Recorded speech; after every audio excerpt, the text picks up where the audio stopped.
and we have this quickened pace before this beautiful little flourish at around the 440 mark.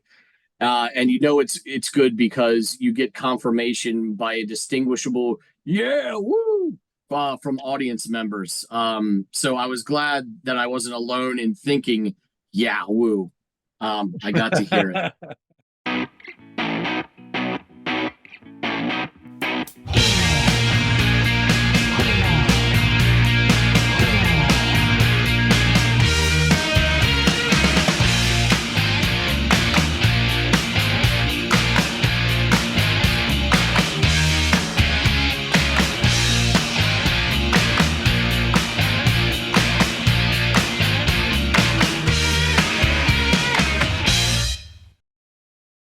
Hey, everybody out there. Welcome back to another episode of the Audiophiles. It's Andy, it's John, and it's time to dig into some music. John is going to be offering up a song for me to give a listen to. You guys will be privy to that. And we will come back and discuss it. But in order to get the ball rolling, I'm going to need to know the artist and the tune, John. Okay, the artist is called Maserati, just like the car. Okay. No, it's called Maserati, just like the car is the bit I added on. That's not part of the band. Okay, good. That's good to know.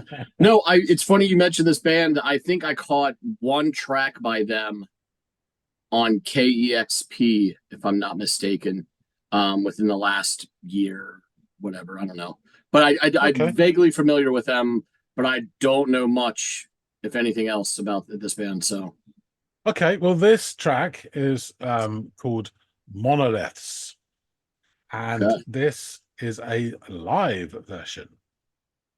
Nice. And fair warning, it's shot by fans rather than professional, but the quality is brilliant, so have no qualms. Be qualm free. Cast away your qualms. Bury your qualms. Enough of the qualms already. Exercise my qualms. Yes. So it's a live version, so you get to see him. So that's what I'm saying. That's cool. That's cool. Awesome. Cool. All right. Well, yeah, I'll go off, give this thing a listen, and come back and let you all know what I think.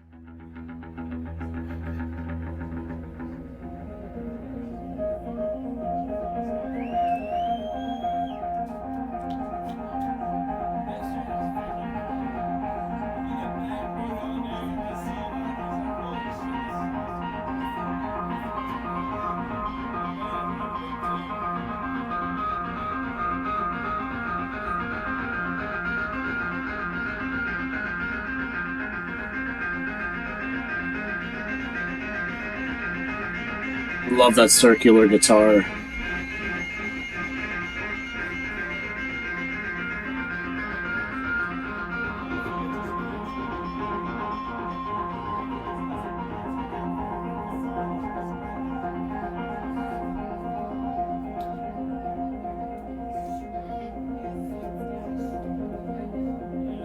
The chatter of the crowd.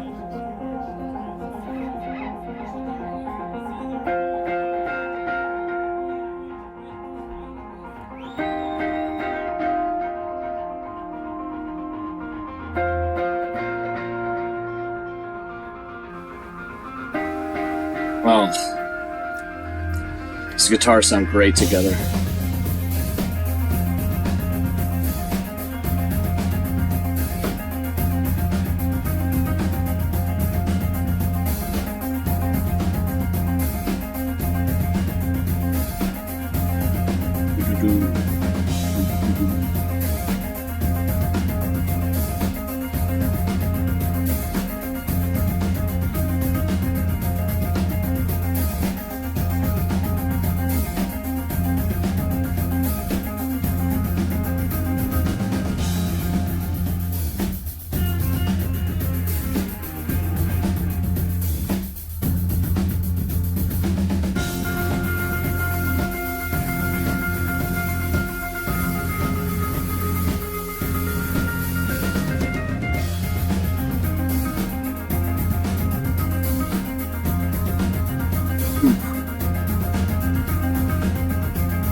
I love everything about this so far. I love how we got this really interesting circular guitar in the beginning. Well, in the very beginning, we have this, it's kind of clipped and kind of turns into this circular sort of guitar noodling.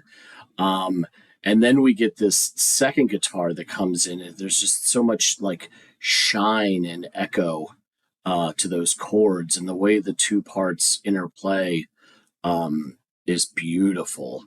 And yeah, then we get this awesome kind of like slightly fuzzed out bass line behind this like very purposeful drum beat that kind of keeps everything together and moving, and it's just so gorgeous. Like everything that's happening thus far has been great. Even something as simple and organic, frankly, as sort of like the live sort of chatter in the background from the crowd.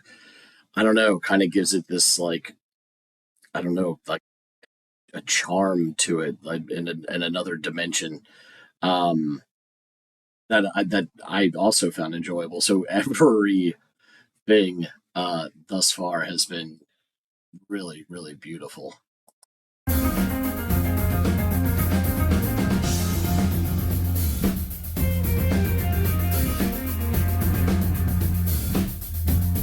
That bass texture.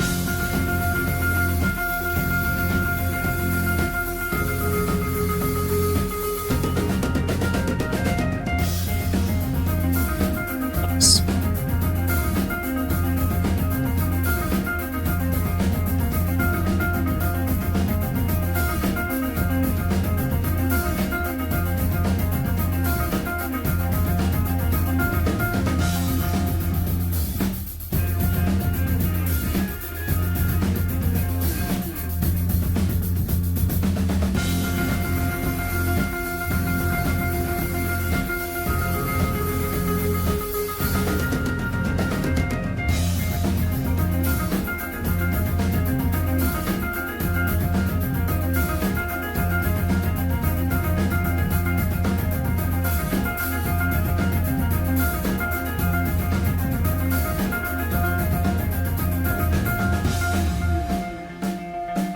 Okay.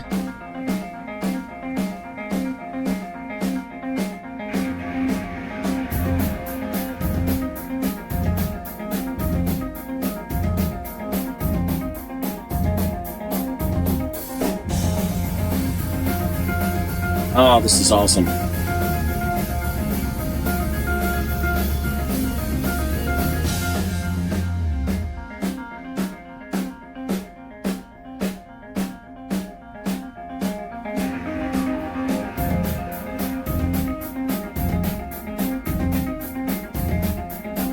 Dude.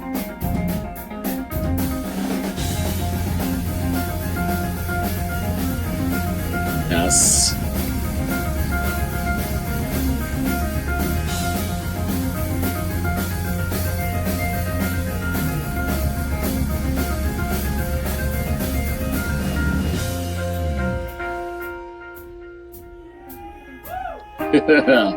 Yes, the yeah and the woo.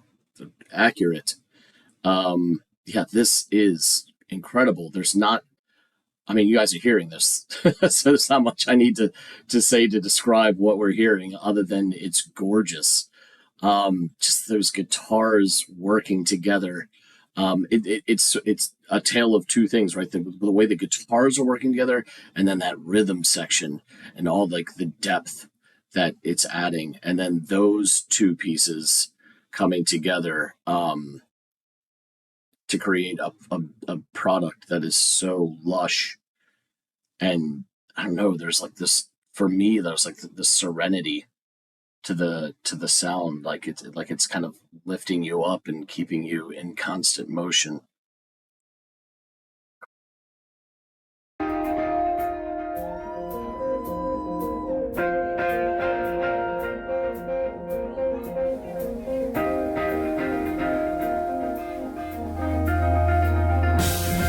Thanks.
Okay. Good night, rhythm section.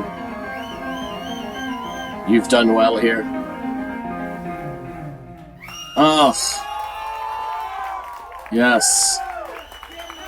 All the applause. Thanks a lot, you guys. Thank you, Birds of Avalon. Thank you, Heptagons. We appreciate it. We'll see you next time. Thank you very much.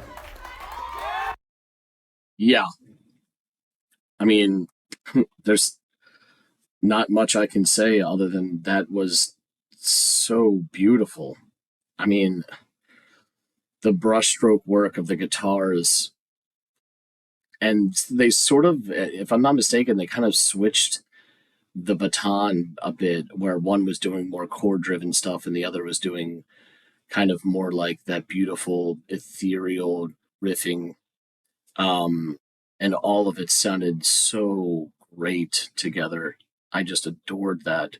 And that rhythm section, man, that thick, fuzzy bass and the precision with which that drummer played was just chef's kiss, man.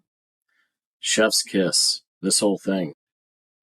This is instantly in my favorites, and I will be listening to this quite often. This performance was really great too. As rudimentary as the camera work seemed, it all sounded great. And even though the camera work seemed like that, it also added this sort of like organic nature, like fly on the wall, like you're just there watching kind of a special moment. And I guess I really appreciated that aspect of it. Um, yeah, this is really good shit, and I need to learn more about these guys from John. And the only way to do that is to get back to him. So away we go. Holy guacamole, he's back. So what did you make of this performance of Monoliths? Right. Well, let's get into it. Starts with some pretty rapid clipped guitar that then blossoms into a lovely bit of circular guitar noodling, fortified with a bit of feedback.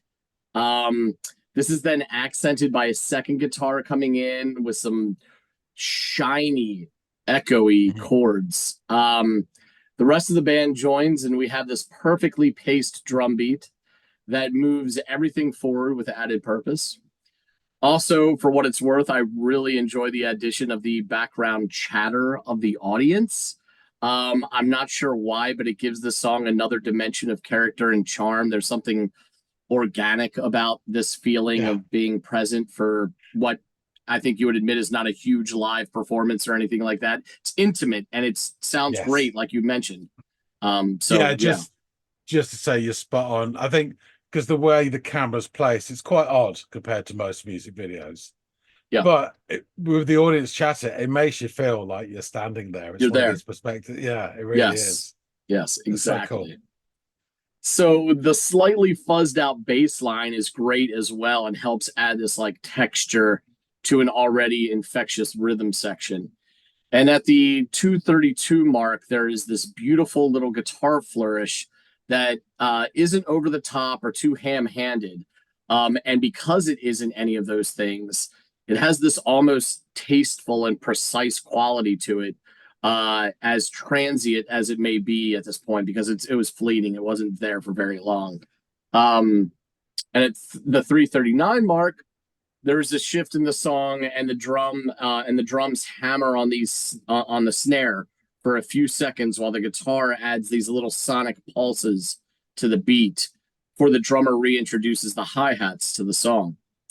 The drummer then again shifts to just the snare after we focus on one of the guitarists. Again, this bit is fleeting as the main beat is reintroduced, but it does further underscore the importance of playing with the dynamics of this song, which is wildly important to the overall sound, especially given that it is an instrumental. So all of this playing with dynamics and texture and all this stuff constantly gives the song new life and doesn't make it so same-ish throughout the entirety, especially without, like I mentioned, vocals to kind of distract or to add something different. So after a nice little fill, the drums open back up a bit around the 423 mark, and we have this quickened pace before this beautiful little flourish at around the 440 mark. And you know it's good because you get confirmation by a distinguishable "yeah, woo" from audience members. So I was glad that I wasn't alone in thinking "yeah, woo." I got to hear it. And after this, we get some beautiful interaction between those two guitars, which really is kind of like the constant throughout this. Aside from it just being fucking awesome, the song, the guitars like playing together. It's just so gorgeous, the sounds that they were creating together. I think I'd said it was like the bass and the drums and the two guitars combined to make something, and then those two parts combined to make something, and it was just all these building blocks of greatness. So we get again the beautiful interaction between the guitars with this beautifully echoey sound of one painting over the resonant chords of the other. It's such a great pairing working together to give this almost ethereal quality to the music. Everything gets everything kicks back off at around 5 minutes, and there are more quality drum fills, more lush circular guitar playing until around the 550 mark, where the drums and the bass shift again, and we get some feedback briefly before things come back into focus. And the jam continues for a bit until the rhythm section cuts out completely, and you quite literally see them get up and kind of leave. And the guitars deliver us this soft landing after spending the whole song keeping us aloft. They kind of like sway us back into back. Gravity eventually prevails, but in the most gentle way. And this is just an incredibly soothing and textured music that left me wanting more, despite it lasting as long as it did. And I will be listening to this again and again. And this is definitely, as far as 2024 goes, one of my favorite songs that you've given me. It's just fucking awesome. I love this thing. It's something about that. Oh, thanks, Andy. I'm really pleased you liked it. I'll get into it in a sec, but yeah, they're an interesting band. There was a band, I can't remember how long ago, a good 10, 15 years ago, called Trans Am, that did something similar-ish, and I quite liked them, but I never got fully into them. And it was this sort of math rock, proggy rock type instrumental stuff, and it was decent, but it didn't capture my attention.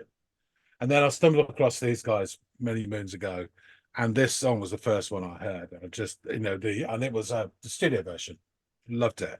And I've got like 4 albums of theirs. I absolutely adore their stuff. I will say that it is a limited attention span. I think if you put an album of theirs on, if it's background, it's fine. If you're actively listening, about the 4-5 track mark is about right, and that's about it, for me anyway. And I love it. Are these tracks? Is the timestamp of this track indicative of the timestamps of these? Like, are we dealing? Because a 5, 6, 7 minute songs is a fucking album. I mean, I could understand how that would be enough to placate you. I mean, some are about 4 minutes, some are about 8, 9 minutes. They do vary, and they do vary their sound a little bit from album to album. You'll get synths coming in on some of the other stuff, and that's cool. Like that. But it is, and it's really worth a listen. But I wouldn't put on back-to-back albums or anything like that. It's just enough. It's 4 tracks is really satisfying, because there's a lot to it. And this track in particular, this is the beauty. I mean, I've given you instrumentals before, and they tend to be down the sort of R&B funky soul. This is true. So, but the premise is still the same. You're free to let your mind wander, and you just let the music lap over you, and you get mental images. And I always get these like huge, because of the title Monoliths, but I get these huge natural structures, probably crystalline in nature, almost like icebergs or something, or sort of cliff tops. But I also get this sense of movement. So it's almost like time-lapse photography. And this is the soundtrack sort of playing along. That's the sort of images I get in my head. And it's not quite fully formed, but there's a general impression there. I just love it, I really do. And thank God I stumbled across this performance, which I'll go into in a second as to why this is really special to me. But so, Maserati are a band formed in 2000 in Athens, Georgia. Who'd have thunk it? So they're described, I think, initially as math rock, but really post-rock, space rock, psychedelic rock. No surprises there. Yeah. So the band at present is Coley Dennis guitars, Matt Cherry guitar. So I don't know which is which. Chris McNeil bass, that's simple. And their current drummer is a guy called Mike Albanese, who joined in 2012. Now, the drummer you saw, who we will spend a bit of time talking about, is called Jerry Fuchs. And he was with them from 2005 to 2009. So Gerhard Jerry Fuchs, I hope I'm pronouncing that right. It's Fuchs. He born December 31st, New Year's Eve, 1974, till November the 8th, 2009. He was an indie, you get where I'm going with this. He was an indie rock drummer. He was a member of the band's touring machine, the Juan McLean, and I never know how to pronounce this. Is it chick, chick, chick? It's 3 exclamation marks. I'm sure you've seen them. Yeah. So his sort of disco and a motoric influenced style led to performing studio and/or live drums with groups such as Mastercraft, LCD Sound System, Massive Attack, and Moby. Wow. Some heavy names there. He then joined Maserati playing their drums for Inventions for the New Season 2007, Passages 2009, and the album Pyramid of the Sun, which was posthumously released in 2010. So Fuchs also did graphic design work for the magazine Chunklet and wrote articles as a freelance writer for Entertainment Weekly. So quite a rounded character. So what happened was, early in the morning of November the 8th, 2009, he was stuck in a broken elevator in Williamsburg, Brooklyn, New York City. He had been attending a benefit to raise education funds for underprivileged children in India. When assistance arrived and the doors were pried open, he attempted to jump out of the elevator car. Upon landing, his hood caught on something, pulling him off balance, and he accidentally fell to his death down the elevator shaft. He was 34 years old. I mean, it's a really sad story. LCD Sound System's third album, This Is Happening, was dedicated to his memory, as was the album Tunnel Blanket by This Will Destroy You. Just going back to the band, and I'll carry on a bit about him in a sec. So the band Maserati, they self-released their first album in October 2000 before signing to a proper record label, and their second album came out in 2002. They did a few split releases with, so they joined with another band, as it were, and it was some of their songs, some of the other band songs.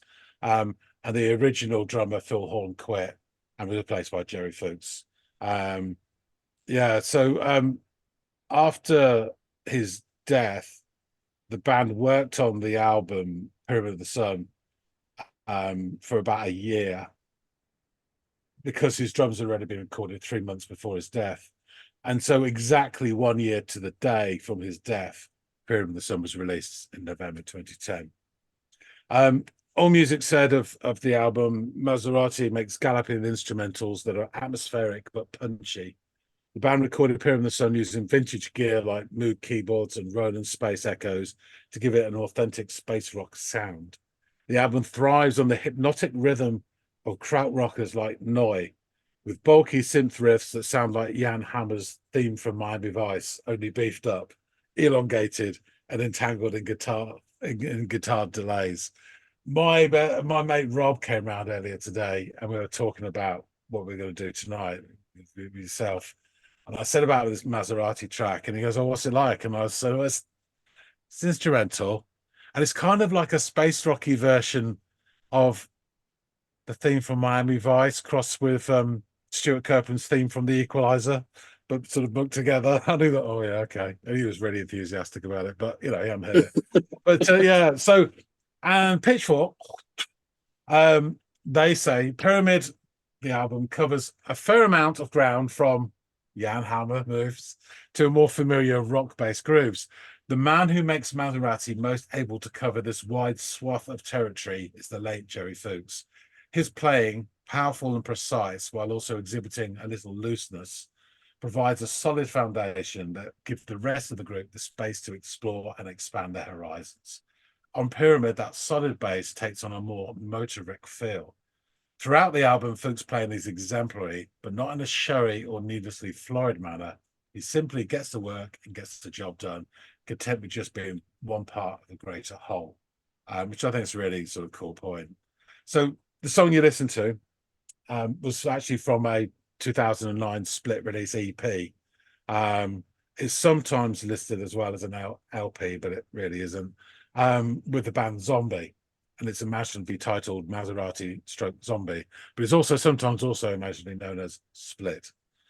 So there are 4 tracks from Maserati. The third one is Monoliths that you heard. And then on the flip side, there's a 13.5-minute epic from the band Zombie. And that is the EP there. Now, this footage was shot at the Milestone Club, Charlotte, North Carolina, and October the 24th, 2009. So just about 2 weeks before he died. Good God. And it's a really happy accident that our camera is fixed in front of him and concentrates that he's interviewing nearly all the time. Yeah. And I think it's just great. And that smile he gives at the end, just as they're finishing, and he gives a final fill and then leaves the stall. It's just priceless. And yeah, so just to shout out to the YouTube channel that this features on, it's called Melaleuca, MELALEUKA. And the description says, "Welcome to Jan and Charlie's concert video archive. Audio by Jan, video by Charlie." And they did, I think, a wonderful job with this video. And that's about as good as you could get, I think, with in a small basement venue. Just superb.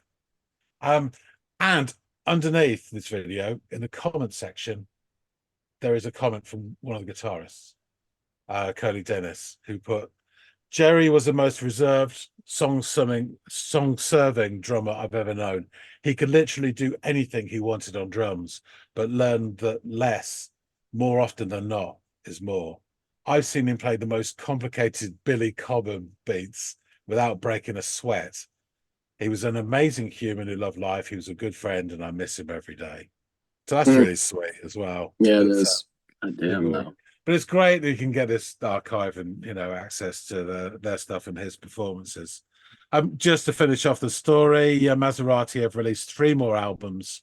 Maserati 7 in 2012, which I do have on vinyl, and it's a great album. Rehumanizer in 2015, and Into the Mirror in 2020, which kind of celebrated their 20-year anniversary. And on that album, they worked with, amongst others, a fellow Athens musician by the name of Bill Berry. And just to bring that up, Andy texted me the other day about it, but there was an article that obviously REM performed together for the first time in God knows how many years. And there was a photo of Bill Berry looking, I think, pretty healthy, to be fair, seeing as the scares he went through when he left, with his aneurysm and everything. Yeah, it looked pretty cool. So, yeah. So that's Maserati for you. I think it's a little gem of a track, and it's really, really nice, and it just lets your imagination flow. And it's just, they're clearly great musicians. Oh, yeah. Without question. And everything that writer had to say about the drummer was what I was experiencing as I was watching this video, is how everything kind of orbited around him and what he was doing on the drums, not just visually, but from a musical standpoint as well. He was just it was fun to behold, and so sad to hear that was his fate, and that this was just 2 weeks leading up to it. And I tell you, much like that guitarist, I bet all those guys go watch that video because of the intimacy of it, and with him being fixed through most of the visuals, just to kind of relive that. You know what I mean? I could see myself having a few beers and shedding a couple tears, remembering one of my buddies watching that video if I were one of those fellas for sure. So it's so awesome that these guys have curated this and put it out there for consumption, right? And it's not just a shitty iPhone, video either. Yeah, and exactly. Really, not that would be terrible, but this is really good stuff. Yeah, for sure. Brilliant. Okay, I shall wrap things up. Say thanks for listening to this, Andy, and Thank you. The world of Maserati. It's not all Italian suits and high-heeled women. I mean, it is a lot of the time. But, there's also a bit of post-rock as well. Folks out there, tell us what you think of this. If you like this, please do hit the like button and drop some comments. Those of you who are familiar with Maserati, tell us what you think of it. The band, not the car. What do you think of this track? We'd love to hear from you. I know, as I say, 3, 4 of their albums, but any other recommendations? Yeah, please do. And if you haven't yet subscribed, then please think about coming on board. We'd love to have you. We really appreciate everybody that helps grow the channel until we can finally change our name to Ferrari. That being said, thanks so much for watching, and we'll see all of you on the next episode of the Audiophiles. See you guys.